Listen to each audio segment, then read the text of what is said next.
Diolch I ti, Rodri, a diolch I Emyr am y cyflwyniad cyntaf, a gai diolch yn gyffredinol am y cyfle I gyfrannu at y seminar yma, y bore yma. Dwi'n gobeithio a bydd y sesiwn ni yn un buddiol I chi. Y fy mwriad I yn yr amser sydd gen I hefo chi'r bore yma ydy ceisio rhoi gogwydd mor ymarferol ag y gallai ar y pwnc. Dwi wedi bod yn ddigon ffodus I gynghori nifer o gyrff sefydliadau unigolion dros y blynyddoedd, gan gynnwys ynglyn â'r safona llunio polisi yma. A gai ategu ar y dechrau yr hyn dwedodd y Comisiynydd yn ei chyflwyniad, sef I dynnu sylw at y ffaith fod yna botensial wrth ymwneud â rhai o'r safona, ac mi fyswn ni yn sicr yn tynnu sylw at y safona llunio polisi yn y cyd-destun yma, bod yna botensial I fod yn greadigol. A dwi yn sicr yn gweld y potensial I fod yn greadigol wrth geisio meddwl am yr arferion gorau wrth fynd ati I geisio cydymffurfio ar safona llunio polisi yma. Felly, be dwi'n obeithio I wneud wrth I mina rannu fy sgrin, a gan obeithio y bydd y dechnoleg yn gweithio, mae o weld yn ffafrio ar hyn o bryd. Dwi'n gobeithio y medrwch I elwa gobeithio o hynny o brofiad sydd gen I o weithio yn y maes yma. Wrth I ni, o bosib, feddwl o'r newydd ynglyn â'r potensial sydd gan y safona llunio polisi yma I wella safon y penderfyniadau sy'n cael ei wneud ledled Cymru. Oherwydd un o'r pryderon sydd gen I falle ydy nad ydy llawn potensial y safona llunio polisi yma eto wedi ei wireddu. Felly, trosolwg I chi o'r hyn dwi'n bwriadu I wneud, mi hoffwn I ddechrau bore yma wrth drafod yr hyn ydw I yn ei gweld ydy'r tair her bennaf yma'r safona llunio polisi yma yn ei cyflwyno I ni fel pobl sydd yn ceisio cydymffurfio â nhw, neu'n ceisio gwneud yn siŵr fod cyrff sefydliadau pobl eraill yn cydymffurfio â nhw. Mi wna I siarad rhyw fymryn wedyn ynglyn â beth yn union ydyn ni yn ei olygu wrth sôn am benderfyniad polisi. Mae Emyr wedi cyffwrdd ar hwn yn barod. Tydi hwn, a mi wna I ddeud yn blaen o'r dechrau, tydi hwn ddim yn y marn I yn gwestiwn rhwydd. Felly dwi'n gobeithio y gallwn ni fwrw chydig o oleuni ar hynny hefo'n gilydd y bore yma. Mi wna I wedyn geisio tynnu'ch sylw chi at 4 cam hanfodol hyd y gwela I, a dylid I dilyn wrth geisio mynd ati I gydymffurfio ar safona yma. Mae yna duedd falle oherwydd fod y safona yma yn eitha lefel uchel, yn eitha cyffredinol yn y modd y maen nhw wedi I mynegu. Mae yna duedd falle, os nad ydy rhywun yn gyfarwydd ar safona, I feddwl fod dasg o geisio cydymffurfio â nhw yn rhyw fynydd enfawr sy'n rhaid I ddringo, di rhywun ddim yn rhy siŵr lle gychwyn. Dwi'n gobeithio medrai symleiddio'r broses I chi drwy dynnu sylw at yr hyn yn y marn I ydy'r 4 cam hanfodol i'w dilyn, ac os dilynwch i'r cam ar eini, yna mae'n debygol iawn y byddwch chi'n cydymffurfio ar safona. Mi wna I sôn wedyn rhyw chydig am y safona ymgynghori, ac nath Emyr hefyd gyffwrdd â nhw, sut da ni yn cadw cofnod o'r gwaith ydyn ni'n ei wneud I geisio cydymffurfio ar safona, beth dylan ni'n wneud, pa ffurf dyla'r cofnod hwnnw I gymryd.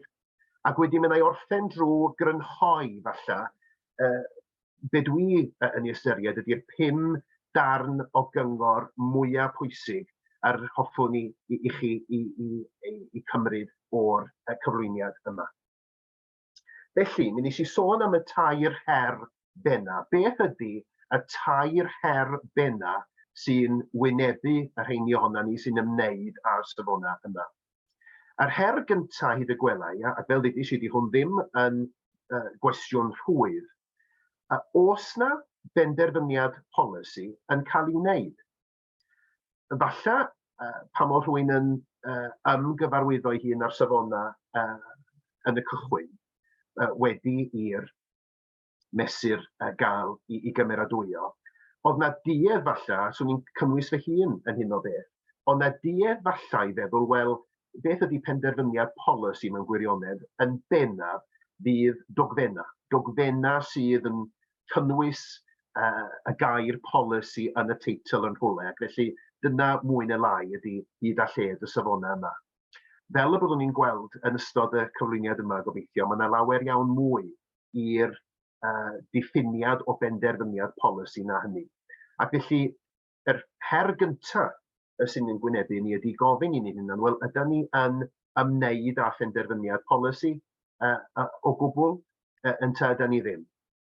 Yr ail gwestiwn, a mae hwn eto, dio ddim yn gwestiwn rhwydd, beth sy'n ddigonol o safbwynt ystyried yr effeithiau ar y Gymraeg? Oherwydd mae'r safonau'n gofyn i ni ystyried yr effeithiau yna. Ond beth yn union mae hynny'n ei olygu? Pa mor bell sy'n rhaid ni fynd? Pa fath o effeithiau? Beth yn union da ni'n ei olygu wrth roi pwysau ar gyrff i geisio ystyried yr holl effeithiau? A beth fydd y tribiwnlys yn debygol ei ystyried yn ddigonol? Mi wnawn ni drafod hynny. Ac yn ola, y drydedd her hyd y gwelai ydy cofnodi'r cydymffurfio. Sut yda ni fel corff sefydliad, sut yda ni yn mynd ati i gofnodi'r cydymffurfio, fel yn bod ni yn gallu amddiffyn y modd ydym ni wedi mynd ati i geisio cydymffurfio'r safona os oes yna rhyw fath o her neu gwyn. Dwi am gychwyn fodd bynnag, ac eto mi nath Emyr sôn yn ddiddorol iawn am hyn yn ei gyflwyniad o. Un o'r heriau sydd yn codi, fel dwi wedi grybwyll eisoes, ydy, yn enwedig wrth i ni geisio pennu hyd a lled yr effeithiau ar y Gymraeg. Mae yna her dwi'n credu'n codi oherwydd nad ydy y mesur na'r safona hyd yma, nad ydyn nhw yn cynnig llawer iawn o fanylder i ni ynglyn â'r hyn ydym ni yn ei olygu wrth gyfeirio at effeithiau ar y defnydd o'r Gymraeg neu ar statws y Gymraeg.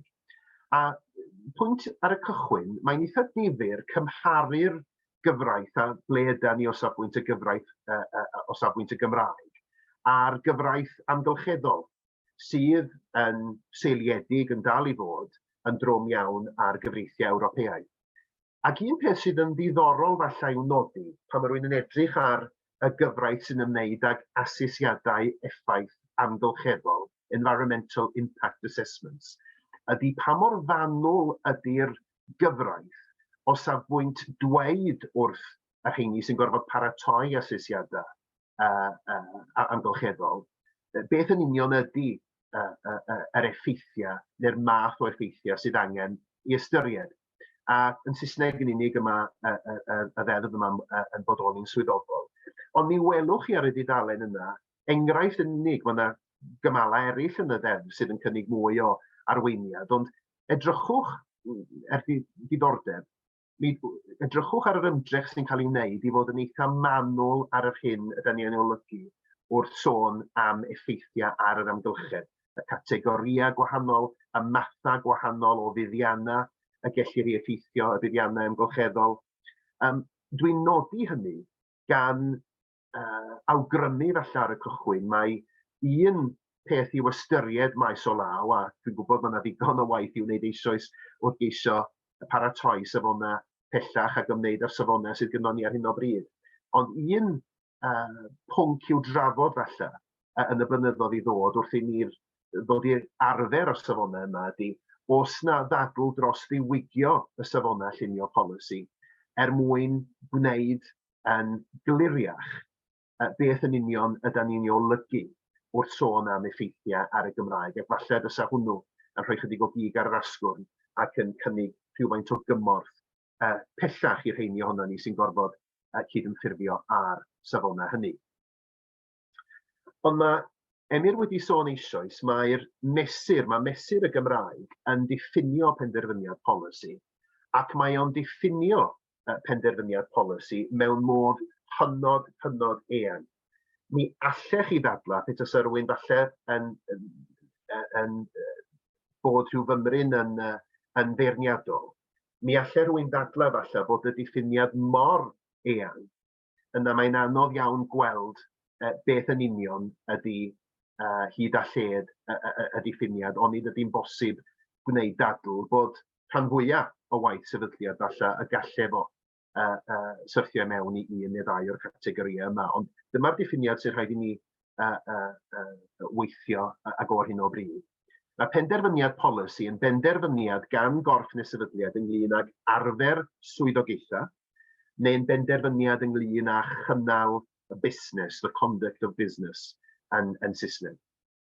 Y pwynt i'w bwysleisio, mi oedd hyn tegwch, mi oedd hyn yn ddigon clir ar wyneb y mesur, ond falle bod pobl ddim wedi sylweddoli o'r cychwyn cyntaf pa mor eang oedd y diffiniad. Mae'r mesur ei hun yn gwneud yn glir felly oherwydd pa mor eang ydy'r diffiniad. Tydi penderfyniad polisi ddim wedi ei gyfyngu i ddogfenna ysgrifenedig yr ydym ni wedi arfer i galw yn bolisïau. Ydy mae'r rheini yn sicr yn cael eu cynnwys, ond mae yna lawer iawn mwy i'r diffiniad na hynny. Ond dyna ni faint o gymorth da ni'n gael gan y mesur o safbwynt y diffiniad yma o benderfyniad polisi. Ac falle fod na sylweddoli wedi bod fod angen chydig bach mwy o gig ar yr asgwrn, oherwydd pan ddoth y rheoliadau wedyn oedd yn cyflwyno safona penodol eu hunain, mi gawson ni ymdrech i geisio manylu rhywfaint yn fwy ar yr hyn ydym ni yn ei olygu wrth gyfeirio at benderfyniad polisi. Ac mae yna fymryn o newidiadau o un set o reoliadau i'r llall wrth gyflwyno rhai o'r enghreifftiau yma. Ond dyma chi yr enghreifftiau creiddiol os hoffwch chi sy'n cael eu cynnig ar draws y rheoliadau. Wrth sôn am benderfyniad polisi, da ni'n sôn am benderfyniadau ynglyn â chynnwys deddfwriaeth. Mae hynny'n amlwg yn mynd i fod yn berthnasol i Lywodraeth Cymru, Gweinidogion Cymru'n benodol. Penderfyniadau ynglyn â arfer pŵer statudol, o'i nôl at hwnna, mae hwnna a potensial i fod yn eang iawn.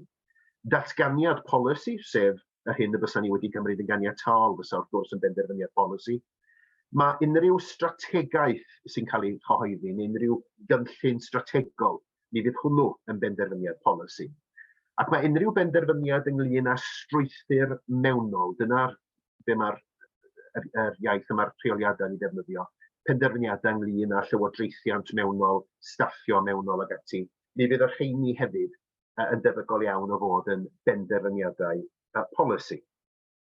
Ond dewch i ni roi mymryn mwy o enghreifftiau chi o be'n union da ni'n ei olygu wrth sôn am enghraifft wedwn ni arfer pŵer statudol. Mae hwnna'n swnio'n ar potensial i fod yn eang iawn yn dydi. Ond rhai enghreifftiau amlwg falle o benderfyniad polisi ble mae corff neu sefydliad yn arfer pŵer statudol.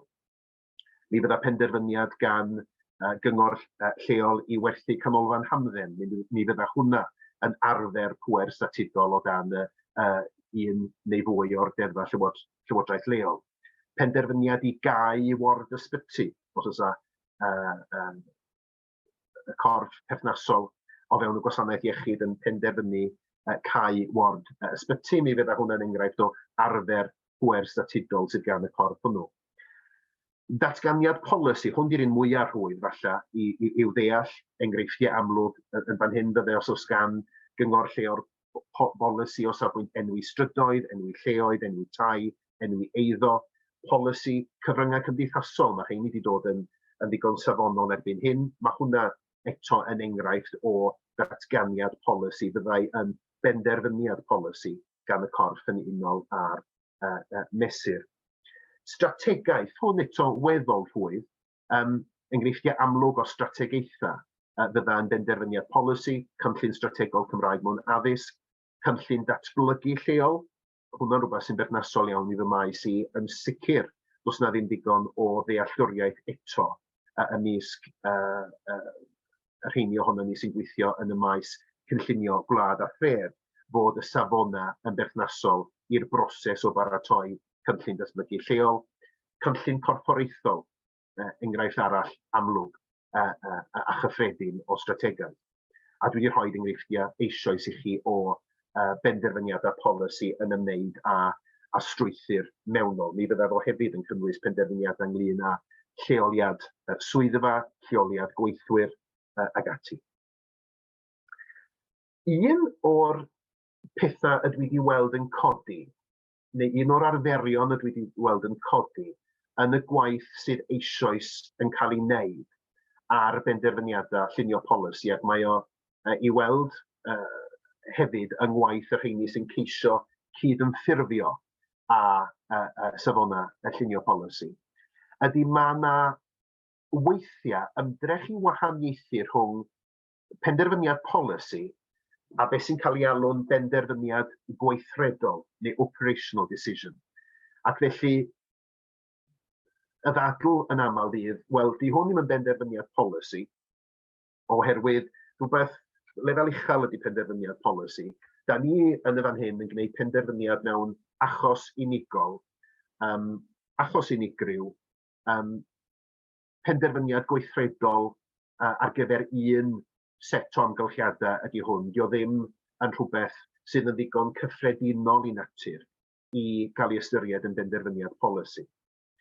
Ond un peth fyddwn ni'n ei weld ac yn ei ddysgu, dwi'n siŵr o gyflwyniad Fflir a Siôn, wrth iddyn nhw edrych yn benodol ar yr achos oedd yn ymwneud â chyngor Sir Abertawe, chyngor Abertawe, oedd pa mor anodd ydy hi i benderfynu a di rhywbeth yn benderfyniad polisi wrth ddibynnu ar cysyniad yma o ddiffinio rhwng penderfyniad polisi a penderfyniad gweithredol yn unig.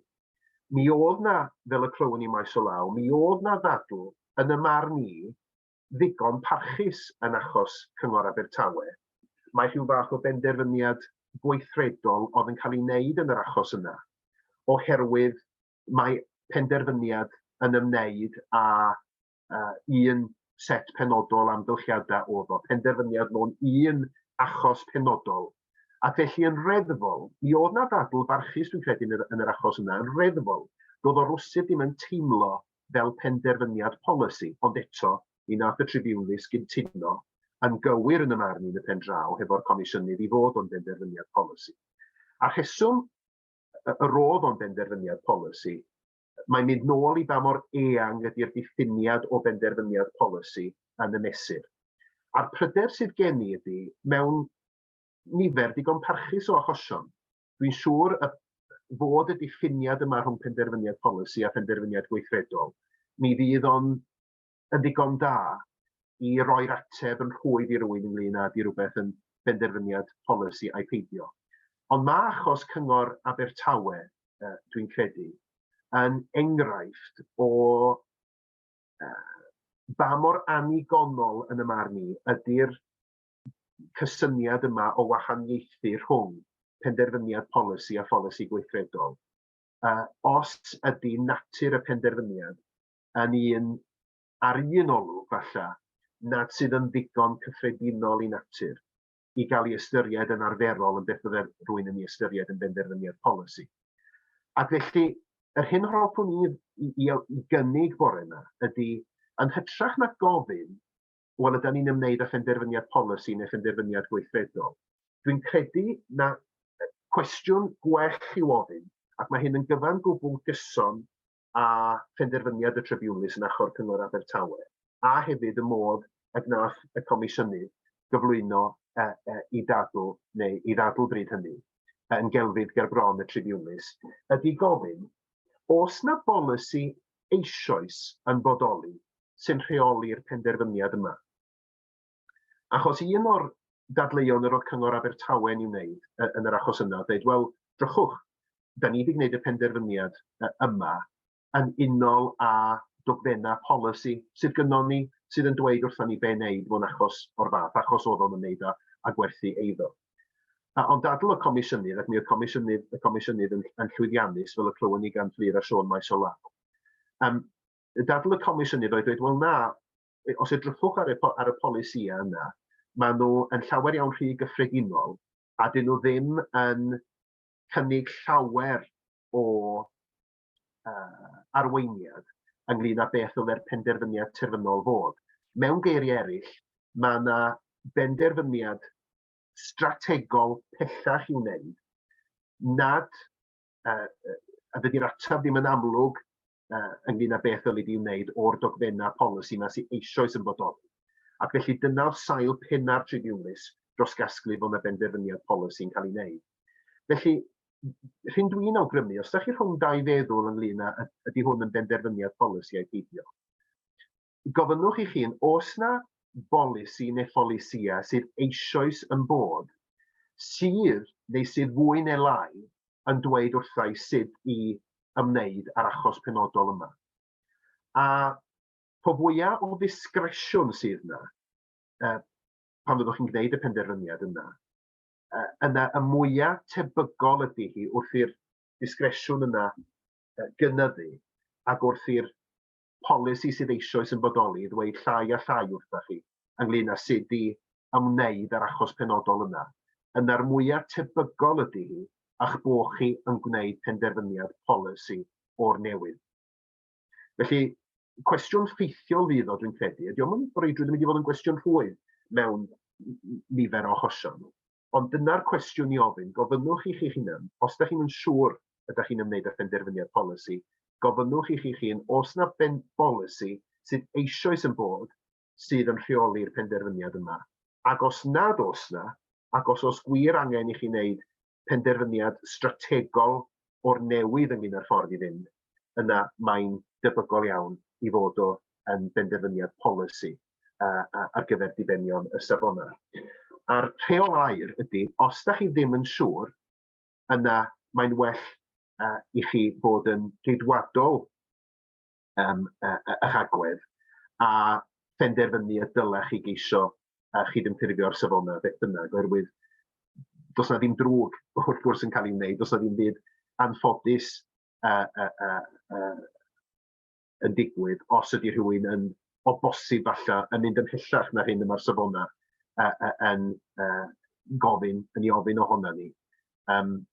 Does na neb, mae'n anhebygol iawn a bydd rhywun yn cwyno eich bod chi wedi ystyried rhywbeth yn benderfyniad polisi pan nad oedd o. Ond mae'n llawer iawn mwy tebygol wrth gwrs a bydd na rhywun yn cwyno os fethoch chi a sylweddoli fod rhywbeth yn benderfyniad polisi fel y digwyddodd yn wir yn achos Abertawe. Felly, mi hoffwn ni geisio symleiddio i ryw radda y broses i chi drwy awgrymu y 4 cam hanfodol hyd y gwela i ar gyfer sut mynd ati i geisio cydymffurfio ar safona llunio polisi. Oherwydd dwi'n cyntaf i dderbyn, falle bod nhw rhyw fymryn yn anelwi, falle bod yr her o geisio cydymffurfio â nhw yn ymddangos mymryn yn fawr ar y cychwyn cyntaf. Ond nid felly ydw i'n gweld pethau wedi ni fod yn gweithio â nhw am rai blynyddoedd. Mae yna, hyd y gwela i, mae yna 4 cam hanfodol, ac os dilynwch i'r rhain, yna mi ddylech chi fod mewn lle da. Y cam cyntaf, dyn ni wedi ymwneud â hyn eisoes, ydy mae hi'n hanfodol gofyn. Hanfodol, oherwydd dyma lle mae'r rhan fwyaf dwi'n credu o bethau weithiau mynd o'i le. Mae'n hanfodol gofyn o'r cychwyn cyntaf, ydych chi yn gwneud penderfyniad polisi? Ydy'r hyn ydych chi yn ei wneud wrth ymwneud â'r dasg neu'r darn o waith penodol ydych chi'n ei wneud? Ydych chi, neu di'r sefydliad ydych chi yn gwneud y gwaith ar ei ran? Ydych chi yn gwneud penderfyniad polisi neu ydych chi ddim? Falle byddwch chi'n eich anfod i'n rhwydd iawn i ganfod nad ydych chi'n gwneud penderfyniad polisi, os felly ydych chi'n hyderus yn hynny o beth, dyna ddiwedd y safona llunio polisi hynny. Ond os ydych chi yn casglu, wel, mi yda ni'n ymwneud debygol iawn bod ni'n gwneud penderfyniad polisi, yna mae camau 2, 3 a 4 wedyn yn dilyn. Felly mae hwnna dwi'n credu, ond mae'r cam cyntaf yma, falle'n rhywbeth sydd ddim wedi cael ei bwysleisio digon hyd yma wrth i ni ddod i'r arfer a gweithio'r safona. Mae'n hanfodol yn bod ni'n gofyn o'r cychwyn cyntaf y cwestiwn, ydyn ni yn gwneud penderfyniad polisi a'i peidio. Gawn ni gymryd felly bod ni'n casglu yn bod ni yn gwneud penderfyniad polisi, beth da ni'n gwneud nesaf. Yr ail gam hanfodol ydy cywain gwybodaeth. Cywain gwybodaeth. Wel, be'n union dwi'n olygu efo hynny? Tri cwestiwn yn syml, beth, pwy a pham. Beth, pwy a pham. Beth, mae rhaid i ni, cyn i ni ddechrau meddwl am asesu'r pennu'r effeithiau, asesu'r effeithiau, gweld beth i hyd a lled yr effeithiau. Mae rhaid i ni ddeall yn well, yn enwedig os ydym ni yn gwneud y gwaith yma fel rhywun falle o adran arall o fewn y sefydliad ac yn gyfrifol am wneud y gwaith o gydymffurfio'r safonau o'r newydd. Beth? Pa ardal fydd yn cael ei effeithio gan y penderfyniad yma? Be di proffil ieithyddol yr ardal yna? Am ba hyd fydd y polisi yma yn weithredol neu'n cael effaith? Os yna gyfreithiau neu bolisia eraill sy'n berthnasol, falle bod y penderfyniad polisi yn un da ni'n gorfod i'w wneud, neu un da ni'n ystyried y da ni'n gorfod i'w wneud, oherwydd beth mae cyfreithiau neu bolisia eraill yn ei ratgan. Mi fydd hi'n bwysig hel rhain i gyd at ei gilydd a bod yn ymwybodol ohonyn nhw. Pwy ydy'r cwestiwn nesaf? Pwy fydd yn elwa o'r penderfyniad yma? Pwy fydd yn cael ei effeithio? Fydd mae'n bositif neu'n andwyol gan y penderfyniad polisi yma. Mae'n bwysig bod yn dryloyw a bod yn onest o'r cychwyn cyntaf ynglyn â pwy ydy'r bobl neu'r mudiadau neu sefydliadau rheini. Ac yn ola pam, be di amcan neu amcanion y penderfyniad polisi, a pam rwan, pam nawr, pam na fydrwn ni ddisgwyl i'w chydig falle cyn gwneud y penderfyniad yma, pam bod rhaid i ni wneud y penderfyniad yma rwan hyn. Felly dyna chi yn fras y tri cwestiwn i'w ofyn i chi'ch hunan wrth ymhelach am dau o gywain gwybodaeth. Beth, pwy a pham. Cam 3, a dyma lle da ni yn dechrau'r gwaith mwy diddorol o ystyried yr effeithiau i hunan. A dyma'r cwestiwn dwi'n credu y dylien ni ofyn i ni'n hunan, oherwydd un cwestiwn sydd yn codi yn ymarferol weithiau, mae pobl yn dweud, wel, os rhaid i ni dynnu sylw at effeithiau ar y defnydd o'r Gymraeg, hyd yn oed os da ni'n credu bod hi'n eithriadol o anhebygol, bron yn amhosib a bydd yr effeithiau yna yn digwydd. A'r ateb ydy na, dwi'n yn credu bod y safonau yn gofyn i chi ystyried effeithiau eithriadol anhebygol neu gwbl amhosib. Y prawf dwi'n credu y bydde'r tribiwnlys ac yn sicr, a dydy'r pwynt yma ddim wedi cael ei benderfynu yn glir gan y tribiwnlys eto, ond dwi'n hyderus petasa'r tribiwnlys yn gorfod penderfynu hyn, ac yn sicr dwi'n credu petasa'r uchelus yn gorfod penderfynu hyn. Yna'r trothwy dwi'n credu y bydde y llys neu'r tribiwnlys yn ei osod ydy, os na bosibilrwydd realistic prospect yn Saesneg, os na bosibilrwydd realistig a galla'r penderfyniad effeithio ar gyfleoedd pobl i ddefnyddio'r Gymraeg a neu yr angen i beidio a thrin y Gymraeg yn llai ffafriol na'r Saesneg. A mae'n bwysig pwysleisio hynny oherwydd weithiau mi gewch chi rai cyrff a sefydliadau yn dadlau yn gyfan gwbl anghywir yn y marn, fod na rhyw fath o drothwy o debygolrwydd. Hynny yw, mi fydden nhw'n dweud, wel, does dim angen i ni ystyried tynnu sylw at unrhyw effeithiau ar y Gymraeg, os nad ydy'n fwy tebygol na pheidio a bydde'r effeithiau yna yn digwydd. Does na ddim unrhyw beth yn y mesur nac yn y rheoliadau i awgrymu fod y trothwy mor uchel a hynny. Ac heb fynd i fanylu'n ormodol y bore yma, mae yna ddigon o gyfraith achos sy'n ymwneud â deddfa tebyg, sydd yn rhan fwyaf ohonyn nhw'n y maes mewnfudo, mae'r rhain i ddweud, sydd yn ei gwneud sy'n ddigon clir, os nad ydy'r mesur neu'r ddeddf, os nad ydy'n amlwg ar wyneb y mesur neu'r ddeddf, beth ydy'r trothwy neu'r praw, a dyle rhywun i weithredu, yna dyma chi y praw y bydde'r llys yn fwy tebygol o ddweud ydy'r trothwy. Felly, os oes y bosibilrwydd realistig, a dydy hwnnw ddim mor uchel a bod yn fodlon bod na y bydde na effeithiau tebygol. Cyn belled a bod na bosibilrwydd realistig a gallai'r penderfyniad effeithio ar y pethau yna mi fydd angen i'r asesiad effaith ystyried yr effeithiau posibl hynny. A yr un peth, y sleid yn Saesneg nesaf yn ormod o ysgrifen i fod y ddwy iaith ar yr un sleid. Yr prawf yma, realistic prospect, ac wedyn tynnu sylw at beth fydde'r llys yn debygol o'i alw'n potential effects, nid likely effects, ond potential effects. Dyma lle dwi'n credu maes o law, a dwi'n derbyn wrth gwrs fod na flaenoriaethau eraill, ond maes o law, yr hyn yr hoffwn ni weld, ydy y safona yn cael ei diwygio i wneud yn gliriach fel sy'n digwydd yn y gyfraith amgylcheddol, beth yn union ydy'r math neu'r categoria o effeithiau a dylen ni fod yn ei ystyried. Ond yn diffyg hynny ar hyn o bryd, dyma chi dwi'n credu ydy y prif, hyd y gwela i, y prif gategoria o effeithiau a dylen ni i ystyried wrth i ni geisio cyflawni cam 3.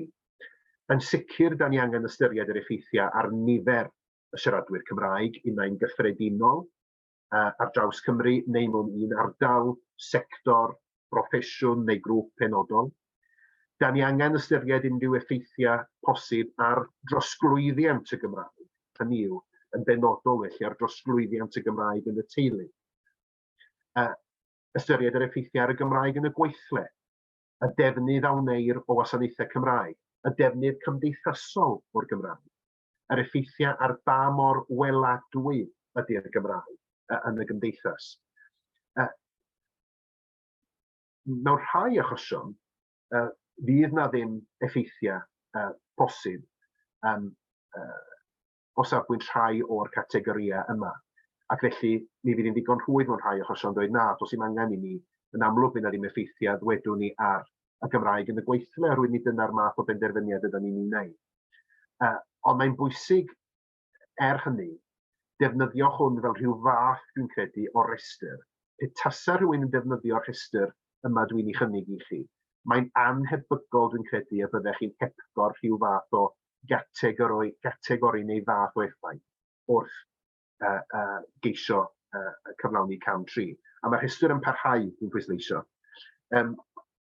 Dyma chi'r mathau eraill o effeithiau dwi'n credu y dylid i cynnwys ar wyneb y rheoliadau maes o law. Ystyried effeithiau ar is-adeiledd cymdeithasol, economaidd a diwylliannol cymunedau Cymraeg. Effeithiau ar gyfleoedd i ddysgu'r Gymraeg. Y defnydd sy'n cael ei wneud o'r Gymraeg yn y maes digidol a thechnolegol. Ydy'ch penderfyniad polisi chi yn effeithio ar hynny? Os na effeithio ar gyfleoedd i astudio drwy gyfrwng y Gymraeg? Os na effeithio ar gynllunio ieithyddol o safbwynt y Gymraeg? Os na effeithio ar ymdrechion i warchod a hyrwyddo'r Gymraeg?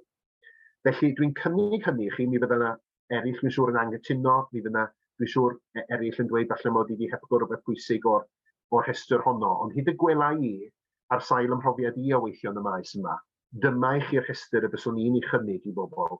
Pe tason nhw'n dod ata i yn dweud, wel, beth yn union ydy'r mathau o effeithiau posibl y dylen ni fod yn ystyried. Dyma chi'r rhestr y byswn i'n ei chynnig. Ac wedyn y cam hanfodol ola, cam 4, ydy gofyn, fedrwn ni newid y penderfyniad i gael effeithiau positif neu fwy o effeithiau positif, ac oherwydd mae'n bosib mae'n hanfodol wneud y ddau beth, ydy'n bosib newid y penderfyniad mwyn osgoi neu leihau effeithiau andwyol ar gyfleoedd pobl i ddefnyddio'r Gymraeg a'r angen i beidio ffin y Gymraeg yn llai ffafriol na'r Saesneg. Ydy'n bosib i newid y penderfyniad yn y ffordd neu'r ffyrdd yna? Os ydy hi gwych, yna mae rhaid i ni nodi wrth geisio cyflawni cam 4, beth ydy'r modd y gallen ni wneud hynny. Os nad ydym ni'n credu i bod hi'n bosib newid y penderfyniad i gael effeithiau positif, nac ychwaith mwyn osgoi neu leihau'r effeithiau andwyol, yna mae rhaid i ni egluro yn rhesymol ac yn ddigonol am hynny. Mae hynny'n rhan hanfodol, dwi'n credu, o'r broses i'w gilydd. A dyna chi yr un testyn yn Saesneg. Ac felly, pa gwestiynau ddylen ni ofyn i ni'n hunan yn y cam yma. Beth yn union da ni'n olygu wrth ofyn i ni'n hunan os na effeithiau positif y medrwn ni i hannog, os na effeithiau andwyol y medrwn ni osgoi neu lleihau. A dyma chi dwi'n credu y prif gwestiynau sydd angen i gofyn wrth ymwneud â cham 4. Cwestiwn cyntaf, cwestiwn amlwg falle, ond mae angen i ofyn o hyd yn oed pan da chi wedi cyrraedd y cam yma. Wedi i chi wneud yr holl waith yma o asesu'r effeithiau, falle bod y broses yna wedi amlygu effeithiau andwyol iawn ar y Gymraeg. Ar ddiwedd y broses yna, mi ddylech chi ofyn i chi hunan, os dal angen, gwneud y penderfyniad yma o gwbl, neu ydyn ni wedi canfod bod yr effeithiau mor andwyol o safbwynt y Gymraeg yna i bod yn bwysicach falle rhoi mwy o sylw i'r effeithiau hynny na amcan gwreiddiol y polisi. Os nad ydych chi'n credu bod angen mynd mor bell â hynny, yna mi allech chi ofyn i chi hunan, a mi ddylech chi ofyn i chi hunan, dylech chi weithredu'r penderfyniad yn gynt. Enghraifft, os di'n benderfyniad sydd yn amlwg a effeithiau positif iawn o safbwynt y Gymraeg, ond di ddim yn glir pam eich bod chi'n oedi cyn gwneud y penderfyniad yna, yna un ffordd wrth gwrs o gael effeithiau mwy positif byddai i wneud y penderfyniad yna ac i weithredu fo'n gynharach falle na goddech chi wedi fwriadu'n wreiddiol. Yn groes i hynny, a ddylech chi ohirio'r penderfyniad. Os na effeithiau andwyol falle, fydde'n llai mewn blynyddoedd i ddod, neu mewn misoedd i ddod, pe tasach chi'n gohirio'r penderfyniad. A fedrwch chi gyflawni'r un nod polisi mewn modd sydd yn fwy ffafriol, neu'n llai andwyol i'r Gymraeg. Mae hwnnw'n gwestiwn creiddiol yn cam 4. A fedrwch chi weithredu'r penderfyniad, neu a ddylech chi weithredu'r penderfyniad mewn lleoliad arall. Mae hwnna bosib yn gwestiwn perthnasol wrth wneud penderfyniadau yn y maes cynllunio, enghraifft ynglŷn â lle ddylid lleoli tai newydd. A fedrwn ni gael effeithiau llai andwyol ar y Gymraeg os ydym ni yn symud, wedwn ni, 20 o dai sydd angen i codi mewn ardal benodol i ran arall o'r ardal honno. Enghraifft ymarferol i chi o'r mathau gwestiwn sydd yn gallu codi. Ddylech chi wneud penderfyniadau eraill yr un pryd. Fyddech chi'n cael effeithiau mwy positif neu'n llai andwyol ar y Gymraeg, byddech chi'n dod â cyfres o benderfyniadau sydd ar hyn o bryd yn digwydd ar wahân i'w gilydd, i'w gwneud nhw gyda'i gilydd. Allech chi ddefnyddio technoleg mewn rhyw ffordd i weithredu'r penderfyniad mewn modd sydd yn fwy ffafriol neu'n llai andwyol i'r Gymraeg. Os na gama gwelliant y dylech chi cymryd, os na gama lliniaru y dylech chi i cymryd. Ac felly, os ewch chi drwy y 4 cam yna da ni wedi bod yn ei drafod, a na'ch atgoffa chi'n fras ohonyn nhw eto, os ewch chi drwy cam 1, 2, 3 a 4 yn y modd yna, mae hi'n hynod debygol, dwi'n gwarantid os na byd yn sicr yn y maes cyfraith a polisi, ond mae'n hynod debygol hyd y gwela i. Os dilynwch i'r 4 cam yna, a byddwch chi yn debygol iawn o gydymffurfio'r safona. A mi nath Emyr drafod hefyd a chyfeirio at y safona ymgynghori. Ac mae rhain wrth gwrs yn safona sydd ar wahân i'r ac yn ategu y safona y llunio polisi hunan. Maen nhw'n fath, neu maen nhw'n is-gategori os hoffwch chi, o'r safona llunio polisi, sydd yn ymwneud yn bennaf ar y toi'r ddogfen ymgynghori. Os gennych chi ddogfen ymgynghori, yng nghyngori i chi fydde, mwyn sicrhau eich bod chi yn cydymffurfio ar safonau hynny hefyd, sydd mae'n rhaid i mi ddeud yn safona sydd yn bir aml yn cael ei torri ledled Cymru. Yng nghyngori i chi fydde i fynd drwy gama 1 i 4 ydym ni wedi trafod wrth baratoi'r ddogfen ymgynghori hefyd.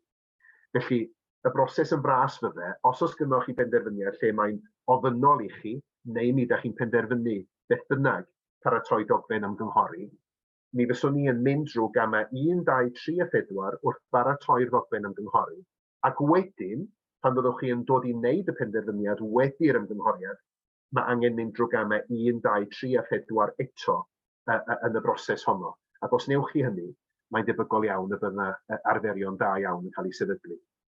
Mae yn hanfodol gofyn cwestiynau penodol yn y ddogfen ymgynghori, sy'n cyfateb i'r safonau yn gynghori. Felly, un ffordd rwydd iawn o gychwyn neu o gydymffurfio'r safonau'n anhannol ydy wneud yn siŵr eich bod chi'n gofyn cwestiynau penodol yn y ddogfen ymgynghori ar y diwedd. Sut allan i wneud y penderfyniad yma i gael mwy o effeithiau positif ar y Gymraeg. Mi allech chi ddefnyddio fel ni'n dweud iaith y safonau yn agos iawn ac yn fanwl iawn wrth ofyn y cwestiynau hynny. Ac wedyn, wrth gadw cofnod, mi nes i sôn am hyn fel y drydedd brif her, sut ydym ni yn cadw cofnod o'r hyn da ni'n neud, sut ydym ni'n gwneud yn siŵr bod gynnon ni dystiolaeth o'r broses ydym ni wedi ei dilyn wrth unrhyw gamau 1, 2, 3 a 4. Wel, mae rhaid i ni wneud hyn beth bynnag oherwydd fel na Emyr sôn, mae yna safonau eraill sydd yn ymwneud â chadw cofnod o'n prosesau ni sy'n ymwneud ar Gymraeg. Anghyngor cry i chi, o safbwynt cyfreithiol bydde, os ydy hi yn bosib i chi gadw cyfnod ysgrifenedig o gamau 1, 2, 3 a 4, mae hynny yn mynd i fod y peth gorau i wneud bob tro. Dwi'n llawn derbyn ella fydd yna pwysau gwaith ag ati, fydd i ddim bob tro, yn enwedig falle efo penderfyniadau mwy bob dydd a llai strategol falle, fydd i ddim bob tro yn bosib cael cyfnod ysgrifenedig clir o bopeth. Ond wrth i bwysigrwydd y penderfyniad gynyddu ac wrth i'r effeithiau posibl y penderfyniad gynyddu, mae'n mynd yn fwy pwysig sicrhau fod yna gofnod ysgrifenedig. Does na'm rheola ynglŷn â hyd a lled pa mor fanwl sy'n rhaid i'r cofnod hwnnw fod, mi fydd o'n amrywio yn ôl cymlethdod yr achos. Ond pe tasach chi'n gofyn i mi, ac mae yna sawl un wedi gofyn i mi, wel, rhos rhyw syniad i mi o beth wyt ti'n feddwl sydd yn ddigonol neu sydd yn ddisgwyliedig o safbwynt dangos cofnod o'r ffaith yn bod ni wedi ceisio cydymffurfio'r safonau. A cyngor bras iawn gorau fedra i roi i chi ydy, mi ddylech cofnod chi fod tua 10% o hyd y ddogfen sy'n cofnodi'r penderfyniad polisi i hyd. Dwi yn pwysleisio yn syth, does na ddim rheol hearnaidd yn hynny o beth, a di ddim o reidrwydd, falle yn rheol fydd yn gwneud synwyr i gydymffurfio â hi yn ei dilyn ym mhob achos. Ond enghraifft, os gynnoch chi ddogfen bolisi 100 tudalen sydd yn gwbl gyffredin y dyddiau yma, yn egluro pam y dylid adrefnu ysgolion a bod yna effeithiau posibl yn dod o hynny ar y Gymraeg. Yna, mi fyswn ni yn sicr yn disgwyl, a dwi'n credu byse'n rhesymol i'r Comisiynydd ac i'r Tribiwnlys disgwyl, fod na o fewn y 100 tudalen yna, fod na o leia rhyw 10 tudalen o drafodaeth a dadansoddi o'r effeithiau posibl ar y Gymraeg a y gwaith sydd wedi cael ei wneud i geisio cyflawni y 4 cam hanfodol da ni wedi drafod heddiw. Rhyw ganllaw bras iawn, fel dwi'n dweud, ar gyfer bod o gymorth i chi wrth fodloni eich hunan a'ch bod chi wedi gwneud digon, oherwydd y tebygolrwydd ydy, mwyaf cymhleth ydy'r penderfyniad, a'r hira fydd y ddogfen derfynol fydd yn ymwneud â'r penderfyniad ei hun. Ac felly tebygolrwydd ydy, mi fydd rhaid i chi wneud mwy i sicrhau eich bod chi wedi ymddwyn yn rhesymol ac yn gyfrannol yn unol ar safonau. Felly, i gloi, i ddod ar 5 prif darn o gyngor sydd gen i chi at ei gilydd ar sail y drafodaeth yma. Cyngor rhif 1, dehonglwch penderfyniad polisi yn eang. Cyngor rhif 2, gofynnwch eich hunan bob tro, os ydych chi'n yn siŵr ydy rhywbeth yn benderfyniad polisi a'i peidio. Os na bolisi eisoes sy'n rheoli'r penderfyniad. Os nad oes na bolisi eisoes yn rheoli'r penderfyniad, mae'n debygol eich bod chi'n gwneud penderfyniad polisi. Dilynwch y 4 cam hanfodol. Os ydych chi'n gorfod neu'n penderfynu paratoi dogfen ymgynghori, dilynwch yr un 4 cam hanfodol ar gyfer y ddogfen ymgynghori, ac wedyn dilynwch y 4 cam hanfodol eto wrth wneud y penderfyniad, ac fel cofnod bras iawn o'r hyn sydd yn debygol o fod yn ddigonol, mi fyswn ni'n anelu sicrhau fod eich cofnod chi o'ch ymdrechion i gyd yn ffurfiwch am 1, 2, 3 a 4 i fod o tua 10% o hyd y penderfyniad polisi i hun yn derfynol. A dwi'n mawr obeithio bod hynny wedi bod o ryw ffydd i chi. Diolch o galon i chi am wrando arna i heddiw.